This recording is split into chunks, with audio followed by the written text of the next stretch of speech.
sila kung bakit, dahil nga daw ba sa loan o sa utang sa bangko ng ibang Pilipino o ibang lahi ba. Kaya nahihirapan tayong mag-open ng bank account para makakuha ng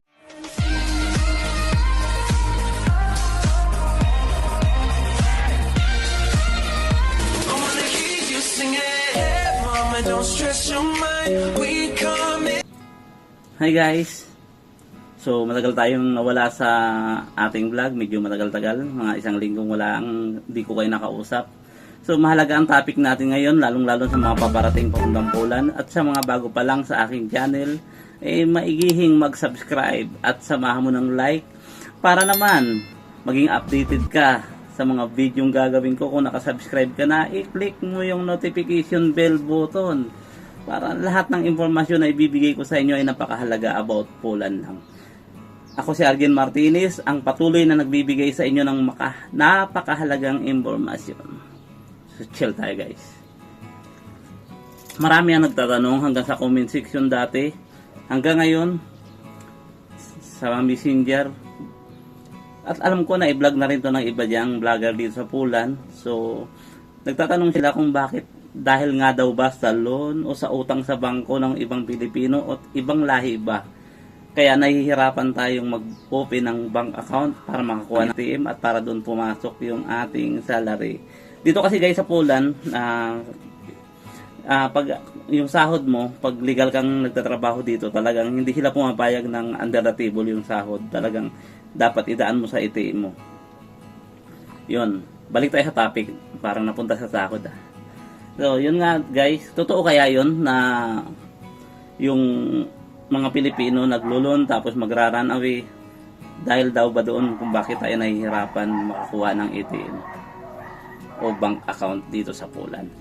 So guys, hindi yun ang totoong pinaka-main reason. So ngayon, ito talaga ang totoong pinaka-main reason. Last March 13, 2022 guys, ito masakit to para sa Pilipinas. Napabilang po ang Pilipinas sa isang high-risk country. Ibig sabihin, pag high-risk ka, talagang sa buong mundo, alam nila. Napabilang yung Pilipinas sa mga third high-risk country na ganito nga. Kaya nahirapan tayo magbukas ng ATM dahil sa high-risk na yan na hanggang ngayon hindi nila tinatanggal. Napabilang tayo doon yung Pilipinas dahil sa anti-money laundering at saka yung countering financing of terrorism and international label guys ang binigay sa Pilipinas. Ganyan, kaya hindi tayo nahihirapan tayong makapag-open ng bank account. Pero ang tanong guys, makapagbukas pa ba tayo ng bank account? Makapag-open pa ba tayo? Yes naman. So sa mga bago pa lang sa parating sa Poland, so makakapag-open kayo ng bank account, huwag kayo mag-alala. So basta ma-comply nyo lang lahat ng document na hinihingi nila. So ano nga ba yung mga document na to? Sandali, chat tayo. Sarap. Sana all. Ang mga document na to na hinihingi ng bangko, especially pag nag-apply ka pa lang, bago pa lang sa Poland, dapat may PCL number ka kasi hinihingi rin yan. Sa next sa vlog ko, itatapi ko yung PCL number kung ano yan. So kailangan ng working permit, contract galing sa company mo, at minsan hinihingi rin yung accommodation contract. Dapat ano lang yun, optional lang yun guys, pero pag hiningi dapat meron kayo nun. So ang kailangan pa isa yung valid visa. Kung yung passport mo is hindi pa valid yung Schengen visa mo, pwede pa yan. Pero kung expire na yun at may TRC ka, walang imposible makapag-open ka, lalo na kung maganda rin yung company yung pinasukan mo. Isang tagay sa tagumpay.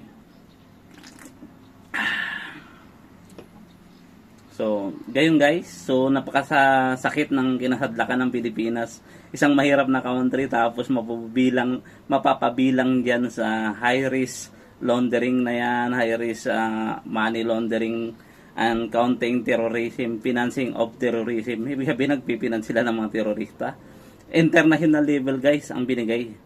So ibig sabihin hindi siya basta-basta guys. So kaya yun ang pinaka-main reason kaya nahihirapan tayo mag-open ng bank account dito sa Poland.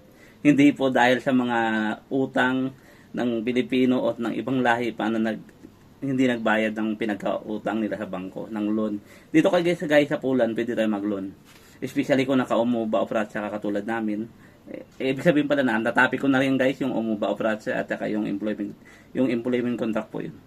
Natapik ko na yun. So, kaya guys, pagdating sa Pulan, yung mga parating dyan, alam nyo na ang gagawin nyo para pag-open kayo ng bank account.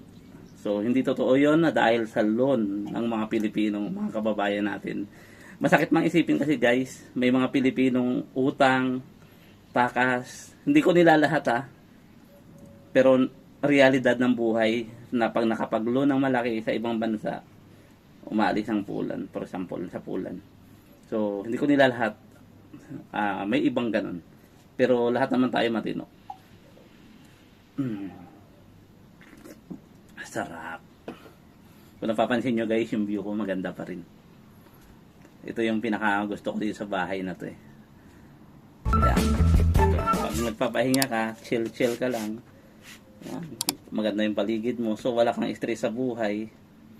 So abangan nyo guys yung mga sunod kong vlog kasi may mga good news akong sasabihin ulit. So, huwag kayong mag-alala. Laban na tayo. So, ganun sa mga OFW guys. Talagang kwento lang tayo ng buhay natin. Kahit mahirap ang trabaho, kaya natin yan guys. Basta para sa pamilya natin, ipaglalaban natin. Guys, magbibigay lang ako ng simpatya about sa nangyayari sa West Philippines natin. Sana naman guys, wag mangyari yung nangyari sa Ukraine at saka sa Russia. So, ipagdasal natin mga kapwa ko Pilipino na sana naman na maging pukawin ni Xi Jinping ni God yung utang ni Xi Jinping na wag masyadong marahas. So, hanggang dito na lang guys. So, kita tayo sa sunod na vlog ulit. God bless and I love you guys. Ito nga pala si Arjen Martinez ang nagsasabi na if you want to be a successful, living a simple life is the key. Thank you guys. See you.